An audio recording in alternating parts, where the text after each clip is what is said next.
Dear students, हम पढ़ रहे हैं फ्यूल्स के बारे में, सोर्स ऑफ एनर्जीज के बारे में। एंड इन सब के बारे में पढ़ते हुए हम वीडियो के फर्स्ट पार्ट में कुछ पोर्शंस जो हैं वो हम कवर कर चुके हैं, which are about renewable energy, non renewable energy, and जो हमारे पास फ्यूल्स हैं वो किस किस तरीके के होते हैं, कैलोरीफिक वैल्यू क्या होती है। इन सब टॉपिक्स के बारे में हम वीडियो के फर्स्ट पार्ट में जान चुके हैं। बट नाउ अब हमारे पास ये पॉइंट आता है कि कोई भी जो फ्यूल है वो कब एक बढ़िया फ्यूल गिना जाएगा। So what are the conditions जो वो फॉलो करना चाहिए जिसके बेस पे हम कहें कि yes this is overall a good fuel. अगर आप इस टॉपिक को और बढ़िया से अच्छे से समझना चाहते हैं तो आप एस चांद पब्लिशिंग की लखमीर सिंह एंड मंजीत कौर की 10th क्लास की फिजिक्स की बुक को रेफर कर सकते हैं। So this is the best option for you to learn this topics.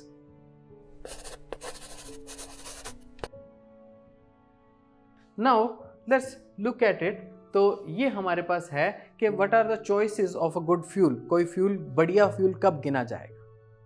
तो सबसे पहले तो हम कोई भी जो फ्यूल है उसको बढ़िया फ्यूल जो जितनी ज़्यादा कैलोरीफिक वैल्यू दे, हमारे पास पहली कंडीशन ये आनी चाहिए कि जो सब जितनी ज़्यादा एनर्जी दे वही हम बढ़िया फ्यूल गिनेंगे।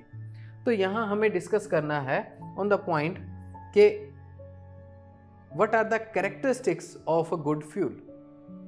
अब अलग अलग तरह के फ्यूल बर्न करते हैं, हमें एनर्जी देते हैं और वो अलग अलग तरीके से हमें एनर्जी दे सकते हैं। एंड उसमें अलग अलग तरीके के बाय प्रोडक्ट्स भी हो सकते हैं, कुछ हमारे लिए यूजफुल हो सकते हैं, कुछ हमारे लिए हार्मफुल भी हो सकते हैं। तो इन सब कैटेगरीज को ध्यान रखते हुए हम यहाँ पर इस पॉइंट पे आते हैं कि what are the characteristics of an ideal fuel. तो एक जो भी आइडियल फ्यूल होता है it should have a high calorific value. तो जो पहला पॉइंट मैंने आपको बताया कि वो पर ग्राम बर्न होने पे आपको अच्छी एनर्जी, हाई एनर्जी प्रोवाइड करना चाहिए, तभी हम कहेंगे कि ये this is a good fuel. उसके बाद जब उसने हाई एनर्जी प्रोवाइड कर दी, अब उसके अलावा उसमें क्या चीजें हैं जो हमें जरूरी हैं। It should burn without giving out any smoke और हार्मफुल गैसेस। अब कोई फ्यूल अगर बर्न होने पे आपको स्मोक मतलब कार्बन के छोटे छोटे पार्टिकल्स को आपके एनवायरनमेंट में फैला देता है, सो दैट इज ऑल्सो हार्मफुल। तो वो हमारे सराउंडिंग के लिए, एनवायरनमेंट के लिए ठीक नहीं है। एंड या वो कुछ हार्मफुल गैसेस जो इवन हमें नजर ना आए लेकिन हमारे पास हार्मफुल हो, तो उसको भी वो बढ़ावा दे सकता है। फॉर एग्जाम्पल अगर हम कहें कि जैसे कि मान लीजिए किसी फ्यूल को बर्न करने पे हमारे पास SO2 सल्फर डाइऑक्साइड या नाइट्रोजन डाइऑक्साइड टाइप की गैसेस उसमें अगर निकलती हैं, जैसे कि पेट्रोल और इन सब की बर्निंग पे, पेट्रोल डीजल की बर्निंग पे होता है, तो ये गैसेस क्या करती हैं, ये गैसेस एनवायरनमेंट में प्रेजेंट रहती और ये वाटर के साथ मिलके एसिड फॉर्म करती, जो कि रेन के साथ नीचे आती हैं और जो रेन में वाटर आएगा वो ऑटोमेटिकली एसिडिक नेचर का होगा और वो जहाँ पर भी गिरेगा वहाँ के सरफेस को वो धीरे धीरे खराब करेगा। तो इस तरह की जो चीज़ें हैं कि हम उसे भी एक बढ़िया फ्यूल, आइडियल फ्यूल नहीं कह सकते इन केस अगर वो कोई हार्मफुल गैसेस या स्मोक इस तरह की चीज़ें छोड़ता है। तो स्मोक या हार्मफुल गैसेस दोनों हमें नहीं चाहिए अगर हमें चाहिए एक आइडियल फ्यूल। नाउ और क्या कैरेक्टरिस्टिक्स होने चाहिए एक आइडियल फ्यूल के लिए। तो एक और कैरेक्टरिस्टिक है कि अच्छा उसने हाई कैलोरीफिक वैल्यू दे दी, उसके अलावा उसने कोई स्मोक या ऐसी गैसेस भी नहीं छोड़ी। नाउ क्या है, it should have a proper ignition temperature. अब प्रॉपर इग्निशन टेम्परेचर का मतलब क्या है? So first of all what is ignition temperature, कि किसी भी फ्यूल को बर्न करने के लिए आपको उसे मिनिमम एक टेम्परेचर देना होता है, तो उसी टेम्परेचर के ऊपर जाकर वो फ्यूल आपका बर्न होता है, अदरवाइज वो फ्यूल बर्न ही नहीं होगा। तो उसे आप कहते हैं कि this is the ignition temperature. अगर किसी फ्यूल का इग्निशन टेम्परेचर बहुत कम है तो उसमें प्रॉब्लम ये है कि उसे कैरी करना भी बहुत डेंजरस है कि वो कभी भी फायर पकड़ सकता है। एंड अगर किसी फ्यूल का इग्निशन टेम्परेचर बहुत ज़्यादा हाई है तो ये है कि अगर हमें उसे किसी प्रोसेस के लिए उसे हमें कंज्यूम करना है, उसे हमें बर्न करना है, तो उसे बर्न करने के लिए ही इतना हाई टेम्परेचर पहले पहुंचना पड़ेगा, तो वो भी अपने आप एक प्रॉब्लमेटिक प्रोसेस हो जाएगा। तो अगर एक मिड रेंज में रहे कि ऐसा भी ना हो कि नॉर्मल लाइफ के प्रोसेसेस में 40-50 डिग्री अगर मान लीजिए टेम्परेचर पहुंच गया एनवायरनमेंट का आपका किसी केस में समर के अंदर, तो 40 डिग्री के ऊपर या किसी भी ऐसे प्रोसेस में तो वो ऑटोमेटिकली बर्न कर जाए, ऐसा भी ना हो। और ऐसा भी ना हो कि 400-500 डिग्री तक आपको जाना पड़े किसी फ्यूल को बेसिकली बर्न ही करने के लिए। सो दोनों केसेस में अगर हमारे पास डिपेंडिंग ऑन प्रोसेस अगर 70-80 डिग्री से ऊपर का टेम्परेचर हमें चाहिए बर्न करने के लिए, so that is for normal life processes हमें ठीक समझा जाता है कि okay that is okay. Now it should be cheap and easily available. अगर कोई फ्यूल इजीली आपके पास अवेलेबल ही नहीं है, फिर उसके अंदर लाख चीज़ें होती रहें अच्छी अच्छी, तो उसका हमें ज़्यादा कोई फ़ायदा नहीं है। सो ओवरऑल वो एक तो चीप वो तभी होगा कि अगर वो इजीली अवेलेबल होगा। अगर वो इजीली अवेलेबल नहीं है तो वो चीप भी नहीं होगा। सो दैट इज़ वो आप इसको कोरिलेट कर सकते हो। इसके अलावा it should be easy to handle, safe to transport and convenient to store. आप उसे स्टोर कर पाओ, ट्रांसपोर्ट कर पाओ और उसे ईजिली हैंडल कर पाओ। कोई फ्यूल अगर मान लीजिए ऐसा है जो सिर्फ गैसियस फॉर्म में रह सकता है, तो आपको हर जगह उसे सिलेंडर में, हैवी सिलेंडर्स में आपको उसको रखना पड़ेगा। तो देयर आर सेवरल थिंग्स जो इस चीज़ में काम आती हैं कि आप डिसाइड करो कि यस ये फ्यूल अच्छा है या प्रेजेंटली वो अच्छा आपके लिए नहीं है। नेक्स्ट पॉइंट आपके पास आता है, it should not leave much ash behind after burning. तो आपने क्या किया, आपने उसे बर्न किया। बर्न करने के बाद जैसे कि कोल है, तो कोल के एंड में आपके पास बहुत सारा ऐश भी नीचे बच जाता है। तो वो जो बहुत सारा ऐश जो नीचे बच गया है आपके पास, वो क्या है, अब उसको आपको टाइम टू टाइम रिमूव करना पड़ेगा अगर आपको उस प्रोसेस को चलाए रखना। लेकिन इन केस ऑफ पेट्रोल अगर हम देखें तो हमारे पास जो भी गाड़ी है, बाइक है, तो वो पेट्रोल कंप्लीटली कंज्यूम हो जाता है, उसमें कुछ भी ऐश नीचे नहीं बचती है। तो ऑब्वियसली कि पेट्रोल ऐसे किसी भी प्रोसेस में जहाँ पर हमारे पास इतना एसेस नहीं है कि हम उसे बारी बारी हटा सकें, उसके ऐश को रिमूव कर सकें, तो उसके लिए वो हमारे पास एक अच्छा प्रोसेस है, एक अच्छा कन्वीनियंट सोर्स है। एंड ऑल्सो हमारे पास बात आती है, इट शुड बर्न स्मूथली। तो हाइड्रोजन का केस जैसे अगर हम डिस्कस करें, तो हाइड्रोजन को अगर हम बर्न करते हैं तो इट बर्न्स वेरी रैपिडली। तो उस प्रोसेस को कंट्रोल करना बड़ा मुश्किल है। अगर हमारे पास हाइड्रोजन गैस है, उसकी कैलोरीफिक वैल्यू यस वो ज़्यादा है, लेकिन अगर मैं उसे जनरली बर्न करूं एनवायरनमेंट के अंदर, तो वो अचानक से ही पटाखे के साथ वो कंप्लीटली कंज्यूम हो जाएगी, तुरंत ख़त्म हो जाएगी। तो लेकिन हमें किसी भी प्रोसेस को चलाने के लिए हमें जो बर्निंग प्रोसेस है उसको बड़ा स्लोली चलाना होता है। हमें उस रेट से चलाना है जिस रेट से हम उस एनर्जी को अच्छे से कंप्लीटली कंज्यूम कर पाएं। एंड फॉर दैट हमें चाहिए इट शुड बर्न स्मूथली।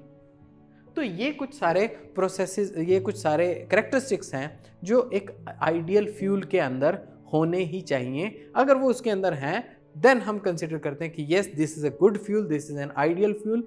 वैसे तो डिफरेंट एप्लीकेशंस के लिए आइडियल फ्यूल डिफरेंट हो सकते हैं, लेकिन जो जनरल लाइफ में हम यूज़ करते हैं कि हमारी गाड़ी के लिए जो पेट्रोल या डीजल हैं, ये फ्यूल्स ऐसे हैं जो कोई भी ऐश नहीं छोड़ते, कैलोरीफिक वैल्यू इनकी अच्छी है, इग्निशन टेम्परेचर भी ऐसी रेंज में है जो इजीली अचीवेबल है।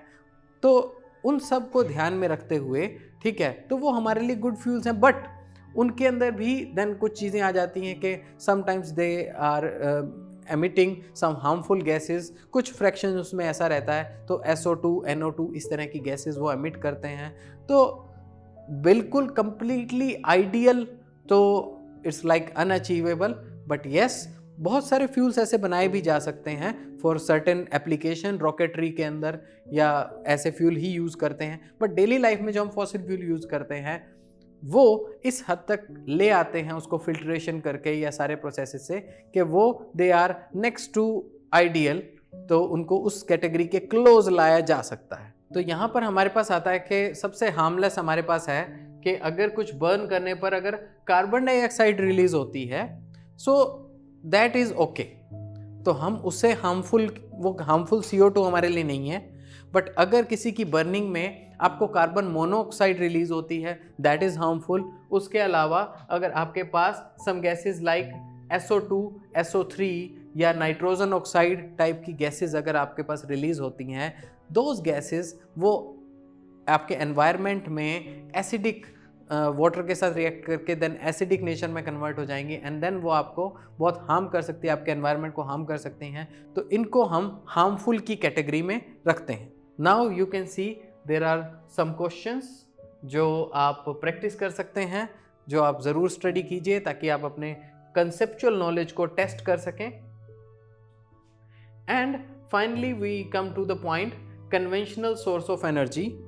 तो कन्वेंशनल सोर्स ऑफ एनर्जी जो कि हमने पहले भी डिस्कस किया कि कोल या पेट्रोलियम, इनको हम कन्वेंशनल सोर्स ऑफ एनर्जी बोलते हैं, जो कि आपके पास नॉन रिन्यूएबल एनर्जी सोर्सेस हैं। अब कन्वेंशनल का मतलब क्या है कि हम इनको पुराने टाइम से यूज़ करते आ रहे हैं and in the same way अभी भी हम उन्हें यूज़ कर रहे हैं। So the traditional sources of energy जो है हमारे पास, which are familiar to most people, are called conventional source of energy.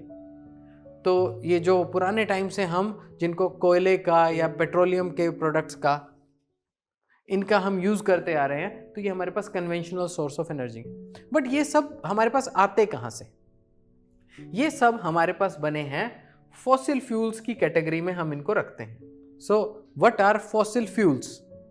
तो फॉसिल्स क्या होते हैं कि पुराने टाइम के अंदर जितने भी पेड़ पौधे थे या जानवर थे, सो विद टाइम वो क्या हुआ कि वो ख़त्म हो गए एंड वो फिर क्या है कि अर्थ के अंदर वो धीरे धीरे दबते गए।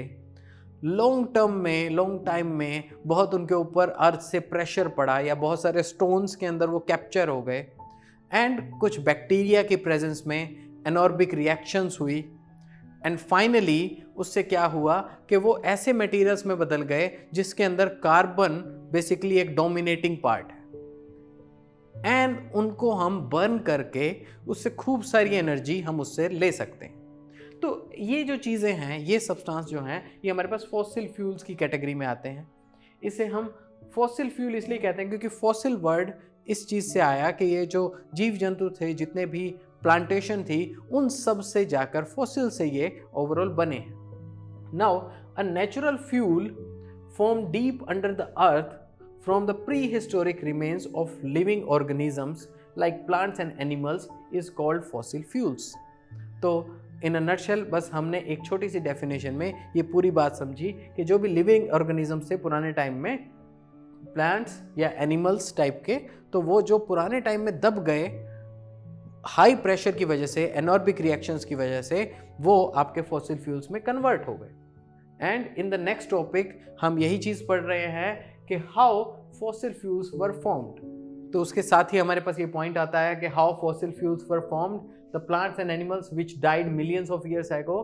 तो उसके बाद वो ग्रेजुअली धीरे धीरे दबते गए नीचे, और जो प्रेशर था उसके अलावा pressure, heat, bacteria converted the buried remains of plants and elements into fossil fuels like coal, petroleum and natural gas। तो इससे वो धीरे धीरे कन्वर्ट हुए एंड अब हम क्या करते हैं, खुदाई करके अर्थ के अंदर उन्हीं स्टोन्स में से वो फॉसिल फ्यूल निकालते हैं एंड सोर्स ऑफ एनर्जी के तौर पे हम उन्हें कंज्यूम करते हैं। तो इन अ नटशेल अगर हम देखें तो हमने इसमें क्या समझा। इस वीडियो में हमने देखा कि जो सोर्सेस ऑफ एनर्जी है, वो जो फ्यूल है, वो हमारे पास आइडियल फ्यूल कब हो सकता है। आइडियल फ्यूल के केस में हमारे पास भी वो स्मोक ना छोड़े, हार्मफुल गैसेस ना छोड़े, इजीली बर्न हो जाए, इग्निशन टेम्परेचर उसका राइट रेंज के अंदर हो, कोई भी ऐश उसकी नीचे नहीं बचनी चाहिए, कैलोरीफिक वैल्यू हाई होनी चाहिए। तो इन सब कैरेक्टरिस्टिक को मिला के हमने डिफाइन किया कि हमारे पास एक आइडियल फ्यूल कैसा होना चाहिए। अलॉन्ग विद दिस हमने स्टडी किया कि जो कन्वेंशनल सोर्स ऑफ एनर्जी है, जो कि non renewable source of energy भी हैं, वो सब किस तरीके से बने। तो वो फॉसिल फ्यूल की कैटेगरी में आते हैं, और वो किस तरीके से बने वो सब हमने स्टडी किया कि किस तरीके से पुराने टाइम में जो प्लांट्स एंड एनिमल्स थे, उनके दबने से, हाई प्रेशर, टेम्परेचर और बैक्टीरिया एक्शन, इन सब को मिलाकर वो फ्यूल्स बने जिनको आज हम यूज़ कर रहे हैं। इन टॉपिक को और बढ़िया से समझने के लिए आप एस चंद पब्लिशिंग की लखवीर सिंह एंड मंजीत कौर की बुक जो कि 10th क्लास के फिजिक्स की है उससे आप रेफर कर सकते हैं। इस वीडियो को लाइक, शेयर एंड सब्सक्राइब करना ना भूलें। हमसे जुड़े रहिए, उसके लिए आप बेल आइकन दबाइए। Take care, have a good day. All rights reserved. This video has been prepared for educational purposes only. No part of it may be reproduced or copied without the permission of the copyright holder.